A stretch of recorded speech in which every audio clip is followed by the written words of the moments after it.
Hi, and welcome to another airport edition of We Review Races with Billy and Sam.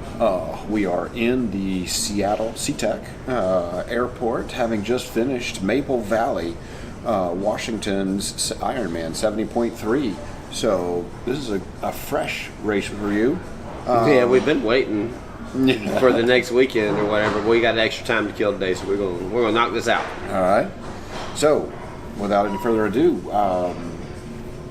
once again, we got here late for this race, so we're going to skip over the check-in process. Sorry. I'm assuming it was the same, except for they had a lot more COVID protocol for transition and even in the swim start. So we'll go over that. You had to wear a mask in transition. It's outside transition, but you had to wear a mask as soon as. And they were handing them out. They had boxes of masks. If you didn't have one when you came in, they just handed you one. You stuck it on, and you went into transition. And then you wore that mask all the way through the swim start up until about, 10 yards or so before you got in. So just a few minutes. I mean, it wasn't that long. I mean, that is exactly how it was back for... that was kind of like France, wasn't it? Ironman, or May. Gulf Coast. Gulf Coast. Yeah. So, I guess we're back to that.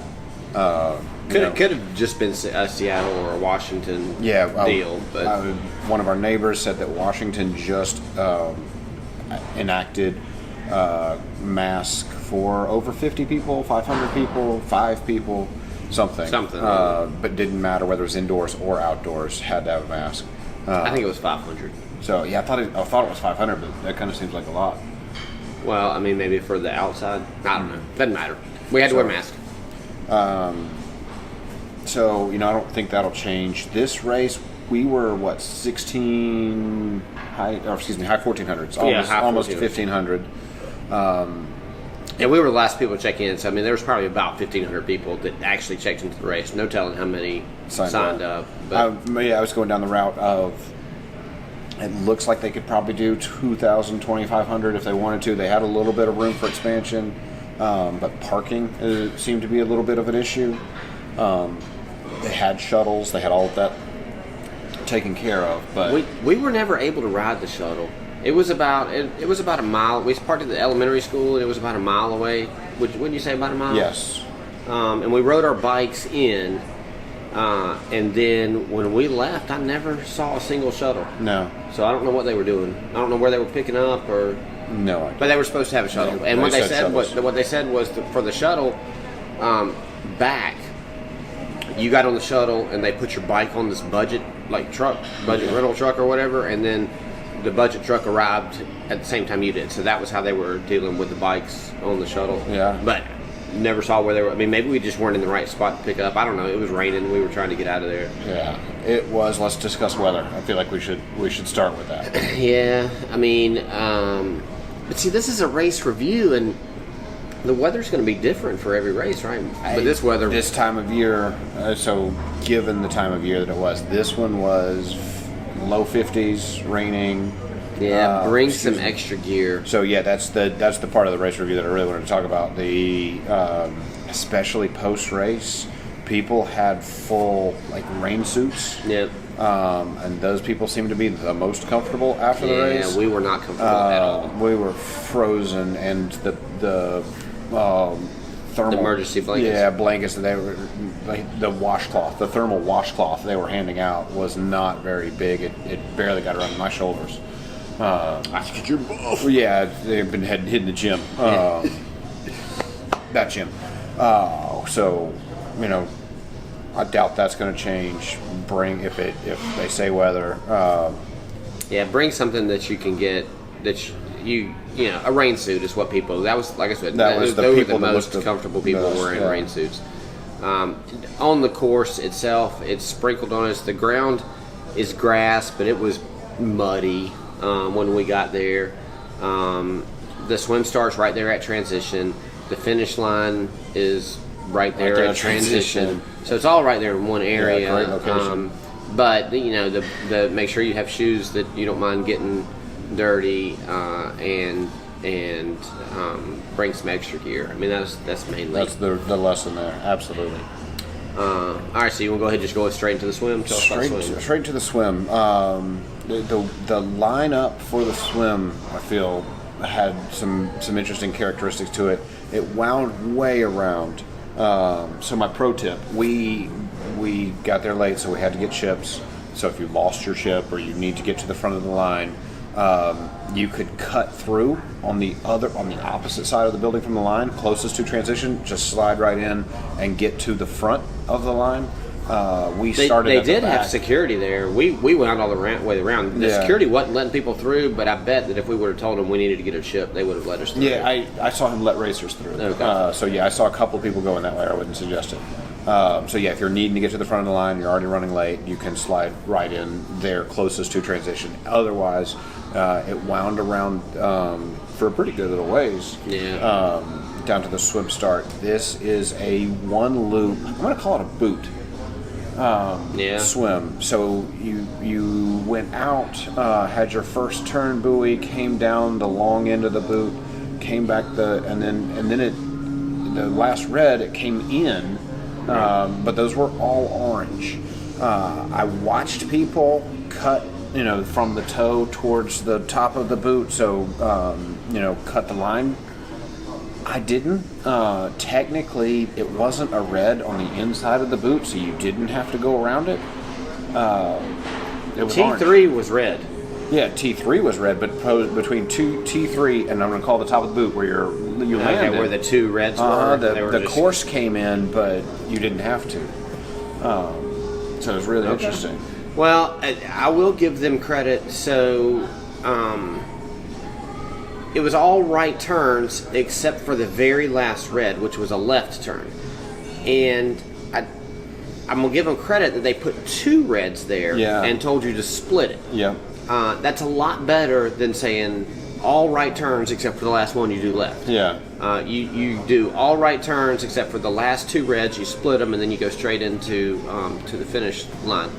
And that was way better than the races like, I'm thinking Muscleman or Chattanooga or, even Augusta, where you come in and you're supposed to, Chattanooga, you're taking a left around the buoy. Augusta, you're taking a right around the buoy.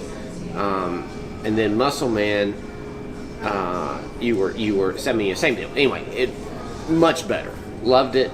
Yeah, this is a really good swim course. I think that they solved that problem. You split those last buoys instead of going around a different way than you did all the other buoys. And so that I was appreciative of that for sure. Absolutely. Everybody knew where they were going, or should have known where they were going. Temperature on race day was 66. Yeah, the water. Yeah, that's the water temperature. Water temperature. What? And so it was for us today. It was warmer yesterday, warmer than the air temperature. I wasn't uncomfortable. We were sleeveless. But we had just swam the day before in the same or colder temperature water, so we were kind of used to it. But it's cold. It's cold water. Bring your wetsuit. Yes. And definitely be ready for that. Most everybody had sleeves on their wetsuits. Yeah. I saw a couple of caps. I saw one guy that went wetsuitless. There's always that one. Yeah, but it was just one. I don't know. There may have been more in the back of the line, but wherever we were, we probably. I guess we probably got in the middle. Yeah, we were about middle. So we saw like maybe half the swimmers get in, and there was that one guy. But yeah, almost.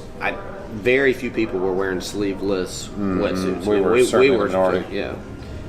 But good swim. I think it was fast for some people. It was. Yeah.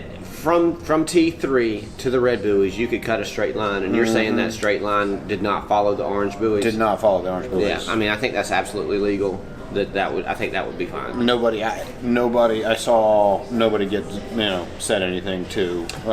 The problem is that the turn from T3 to those red buoys, it's a long way, That's a long stretch. You're going to have to sight that up as soon as you turn around T3, and there's kind of some trees and stuff in the way, right? They were having to come closer to the bank. Shore. Okay. So this might be a good course if you're looking for some advanced sighting. I think you could get a. They were not letting people swim early. Swim. You couldn't warm up. No, there's not room for it on this course. It's tight. The out and the in are very close together on a pretty small beach. That was a reasonable expectation. All right, so you give me a rating? I think this one's a 6, man. Yeah. I don't know. It may be a 6.5. I mean, lake swim. Sorry, this is a lake swim. I'm going to lake swim 6.5. Really good swim, no issues. Even with the turns, we never got really bunched up. I didn't see. Yeah, you know. Yeah, it was a good swim. I'm with you. It's a 6 for a swim. 4 lake swims is probably a 6.5. Yeah, I would agree with that. I don't know what they could do to improve it. Yeah, and nothing that I would recommend changing. No. So tell us about the bike. All right, so you hop on, you get through transition. So the bike in and out in transition is in the exact same spot. So if you can get a low number, the lower your number, the closer you are to the in out. So the earlier you check in, the better. We were last, and so we were all the way back at the back, which was no big deal. But we weren't going to win. There was plenty of room to maneuver your bike. It was, the transition itself has seven bikes per rack, which was kind of tight. Yes. But and the racks were not super far apart. They actually had room that they could have spread them further apart. But they, I guess they're getting people used to it. But anyway. You go through, you go out of transition. It's a pretty good ways. Well, first of all, coming out of the swim, it's a pretty good ways on a sidewalk that you run to get into transition. Yes. And then once you get your bike, it's a pretty good ways before you get to the mountain line. I was going to take off on the swim for that sidewalk because remember when we walked on it in the morning, we were like, oh, this hurts. Yeah. I'm pretty sure it's because either we were frozen or the concrete was frozen or something. But by the time I got out of the swim and I ran on that concrete, it did not bother me. That was good. Okay. Yeah. So anyway, like I said, the course was kind of mud. When I said earlier, the transition was kind of muddy. So if you're wearing your shoes out of transition, you might get some mud hung up in your cleats. The disadvantage of leaving your feet are gonna be muddy if you leave your shoes on your bike. You're gonna end up with muddy feet in your shoes with probably some debris too. So I'm a recommend wearing your shoes on this, regardless of if it's wet. Now if it's dry, then you probably be fine with no shoes. But you're also running on asphalt a decent ways. Couple hundred yards maybe. Yes. So you might rough up your feet a little bit too if you're not wearing your shoes. But anyway, maybe 100 yards. So the bike course had a ton of turns, lots of turns, and be wary of those. We were lucky. The race director came by and told us. I'm sure he mentioned it in his briefings, but we weren't there. But he came by to make a special note of telling us that the roads were wet and they hadn't had rain in a long time, so the roads were oily. So just be sure that there were a couple of downhill turns with a hard right or a hard left, to just pay attention to that, slow down, and we weren't going to set a PR in this race on this day with this weather. It was never going to happen. So just be safe out there. It was pretty much the message that he gave us, and we took it to heart. A lot of turns, but no U-turns, and I didn't really mind the turns. There were some turns where you turned and then you went up a hill, which kind of sucks because you don't get the momentum of going down or going flat and getting up the hill. You take all your momentum out as soon as you make that right-hand turn and go up the hill. But a fair number of up and downs. What did we decide? 25, 600, 700 feet of gain? Yeah, that's what I was looking at. All right, well, I'll talk about it a little bit as he's getting the elevation gain. No, what I would say impossible hills. Certainly I got into the lowest gear several times going up those hills, but there was none that just broke your will. There were no hills that you just got to the top and you're like, I'm out of energy, I can't do this again. So there were some really steep hills, but just nothing that lasted longer than just a few minutes of climbing. Yeah, 2,700 according to my Garmin. Okay, so 2,700 feet of gain. That's something that it's a hilly course. 2,700 is hilly, so you need to be prepared for that. There's only one part of the bike course that I would change. And that is you go over two pretty rough railroad tracks. Yeah. And there was a ton of debris. And we started about midway in the swim, And I passed people, but it was so cold that I didn't even count how many people I passed because I was concentrated on just riding the bike. It was freezing. It was cold. But there was a ton of debris. So people lost gels, they lost bottles, they lost pieces off their bike, tops to your travel kit. I mean, there was debris everywhere around the railroad tracks. Mm-hmm. The race has got to put a volunteer there to pick that stuff up. I mean, that's mats over the railroad tracks always. Maybe even both, but you could put a mat over the railroad tracks, but you're probably still going to have people lose debris, yeah. and I mean, it was like going through a minefield trying to miss that stuff on your bike. So that's, as you know, if the race director happens to watch this, that's something that I was just a volunteer, just to sit there and pick up stuff and put it in a trash can, or have a lost and found, or whatever you do, just to keep other racers from not having to roll over that kind of stuff. It was wet, so we didn't get it was never going to be a PR bike course. I doubt it's going to be a PR bike course for anybody. I mean, you might make a PR in this race, but I think this could be, if it's dry, I think it could be a really fun bike. The roughest roads we encountered were uphills, which was great because it was wet. So I didn't feel like we were going to have any traction issues going uphill. The downhills were reasonable. Once the course was drying out towards the end of my bike, and so I was having a blast with some of these turns because you could take them tight once the roads dried off.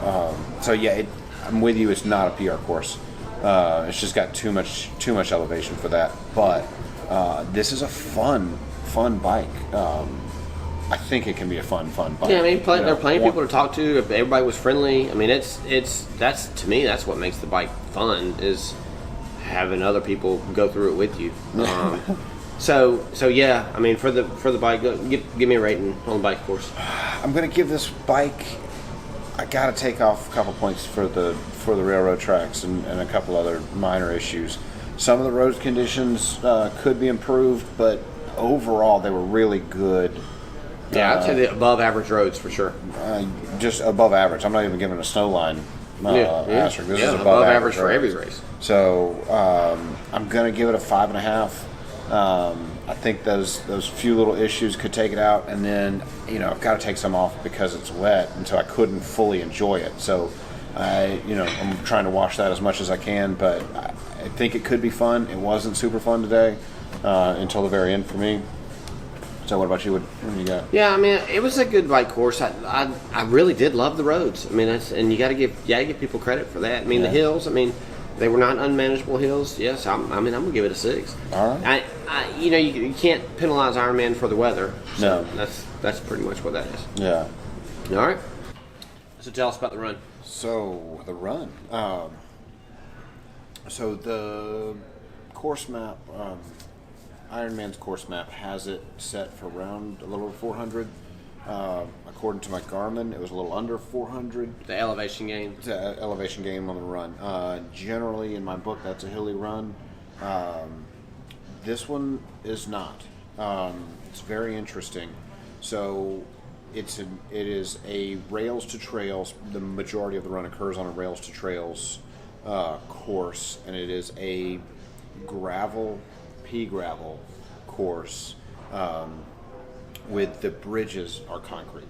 So you have a little bit of mixed media. There's a trail, I guess I'm going to call it the trailhead, from transition to the actual primary trail. Actually has some undulations, some hills in it, some roots. Feels like very much like a trail run. So I'm going to call this an off-road run.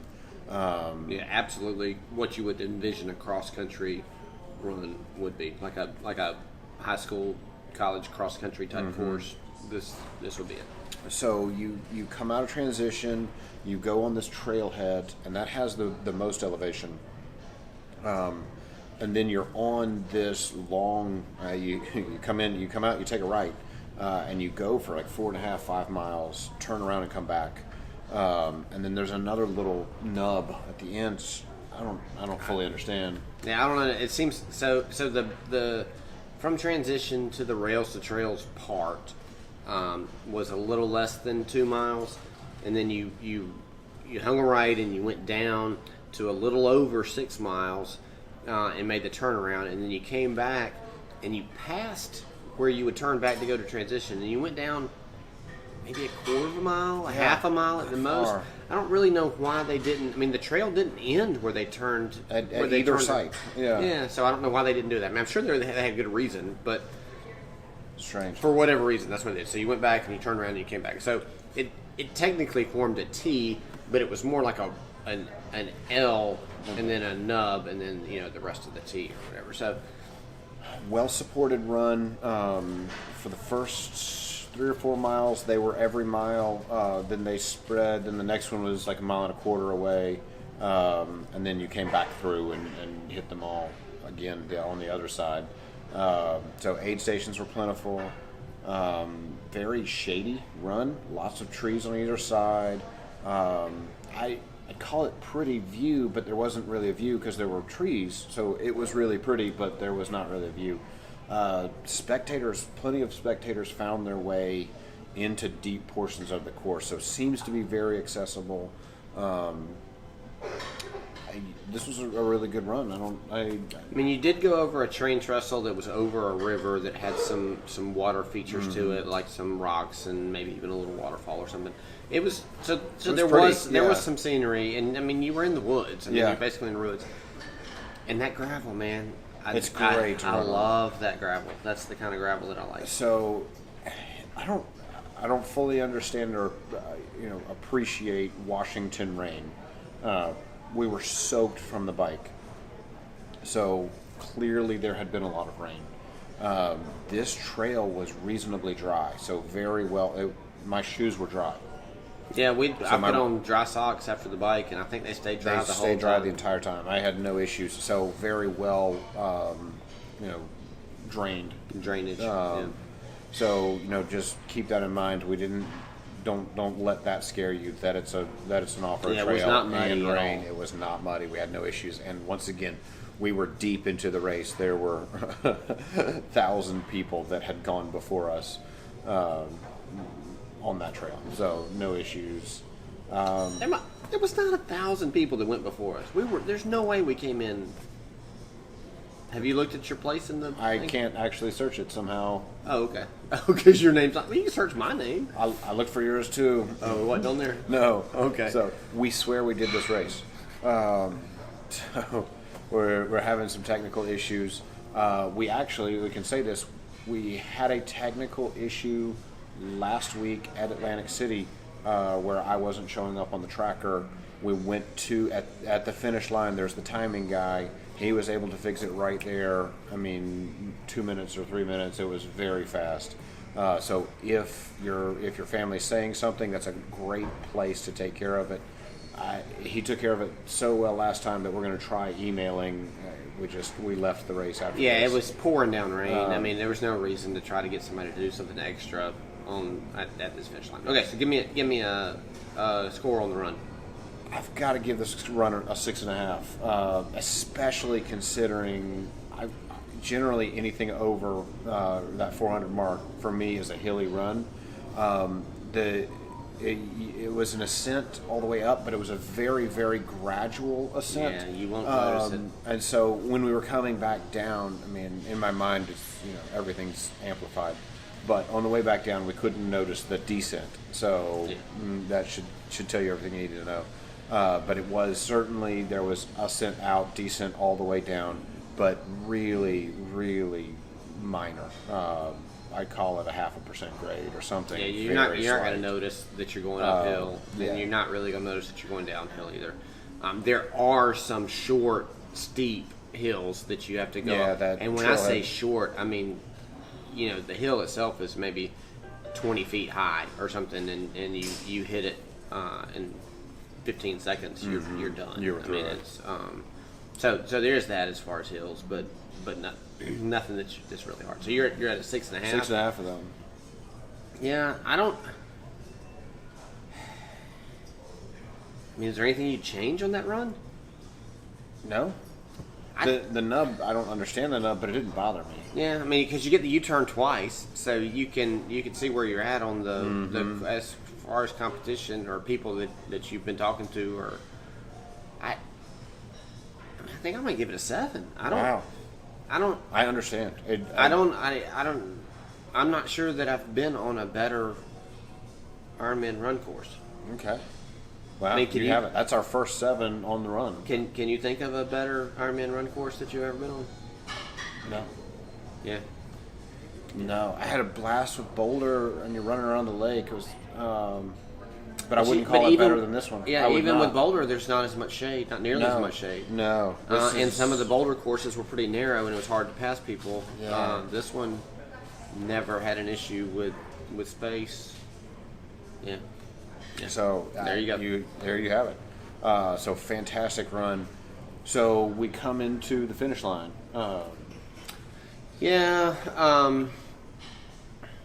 So finish line, you run through finish line hat. So okay, nice. Oh, did you got a finish line medal? Yeah, we're gonna have to insert the medal pictures. Is it in our luggage? We're at the airport, and sometimes last time I got stopped because I had a medal on my back. That was his finisher on it. Does it really? Yeah. I hadn't even noticed. Wow. Thank you. Congratulations to Ironman. They've taken our advice. They've been watching these videos. They've been watching these videos. That's fantastic. We're going to actually email the race director and say thank you for that. Wow, good call. Good catch. I just noticed it just now. So wear your hat backwards. People will see the finisher. We'll email the race director for that. That was awesome. Okay, so finish line. You come down this really long, kind of steepish chute to get to the finish line. You kind of wind around all around transition. You come through the parking lot. Plenty of places for spectators and stuff. Yeah. It was raining by the time we were coming through, and so we were just ready to get done with it. But it's probably the best food we've had in a long time. They were handing out whole pizzas. Yeah, I mean they were 12-inch pizzas, but they were bigger than like Pizza Hut personal pan, but they were not. They were a small pizza, I guess. Yeah. 4 pieces. It was fantastic. So they had pizza, they had sub sandwiches, they had all different kinds of chips, plus all different kinds of sweets, plus sodas, cookies. Yeah, they had it going on with the food. Yeah, this was absolutely the best food we've had. I mean, this year I'm not sure. I don't know. That might be the best food we've ever had. And you never get full pizzas. I mean, they like at Augusta, they'll give you the Papa John's and you can get as many as you want, but. Not your own box of. I mean, it worked out pretty well because they handed you the whole box of pizza, and so you just walked off with that. And which, I mean, for social distancing, that was perfect. So they were getting them in some kind of stages. I may have gone back for a second pizza, which they didn't. They had no issues with, but there were no pizzas there. Oh, okay. So was somebody delivering them? Yeah, it looked like they were batching them or something because when we walked in, there were stacks and stacks, and then I went back and they were all gone. He said gone for now, there's more coming, so whatever that meant. So yeah, mind you, it was cold and you finished and they handed you an emergency blanket if you wanted one, which kind of helped with the rain. They handed you an emergency washcloth once again. It went around my whole shoulders. I mean, so I obviously have not been at the gym. I mean, when you generally get the emergency blanket, it's generally an emergency blanket. I mean, to be fair, it is September, not November, October, so, but yeah, it was cold. All right. Preparation is key there. We can't really give a score for the town because I think we can say the town was hugely positive. Tons of people on the bike course out supporting, both on our way out and our way back. This bike course was very interesting. So this bike course, make sure I have this right. We saw, maybe that's the runner. I felt like we saw the bike, like the lead biker. Yes, I saw the lead biker. Oh yeah, because there's a car behind him. Yeah. So as we're on the way out, this was around mile 30 for him, I guess. Yeah, he was 20 miles ahead of us. 20 miles ahead of us. We started about the same time, I'm sure. Yeah, he was right there. So you could see it coming back. So you came back in. I would kind of call this is kind of a weird shape. Yeah, I mean the bike went out and it kind of went out and over and then back up and then up and over and then it kind of came back over and then you were running, back and forth at one point and then it left and went over and then you came back and it was running back and forth. So it's kind of, like I said, lots of turns. Yeah, lots of turns. There's no shape I can compare it to. So just look at the website. This would be a good one to drive. I would recommend driving the day before and experiencing that bike course. Not if your spectators are going to have to pick a place to go because lots of the roads are closed. Yes. So it's hard for them to get to be able to see you on that. You have to scout it out. Really, is what you're going to have to do if a spectator wants to see you on the bike. Town was super friendly. So my point was that they were out, ringing bells on the way out, and they were out still ringing bells on our way back. And that's not a short time period. Our experience of the town was fantastic. Or as far as they supported the race, no issues with cars, lots of closed roads. So the town rolled out the red carpet for Ironman. Really great. So there is a local race. Black Diamond, the Black Diamond Triathlon, which is a few months before. If you're looking for a good tune-up race for this one, part of the course overlaps. Check that out. But yeah, I've got to give this race 6.5. Overall, man, this was a really good race. I mean, even with the weather, it was a really good race. I think if just without the rain, even just the temperature, if it just would have stayed that temperature and no rain, I think that it might be a grand slam. Yeah, but so highly recommend the race. I mean, this was the inaugural year. Yeah, they'll probably let more people in next year. And I expect tweak the railroad tracks, tweak a couple small things, and this will be a sellout race, easy. So absolutely come to.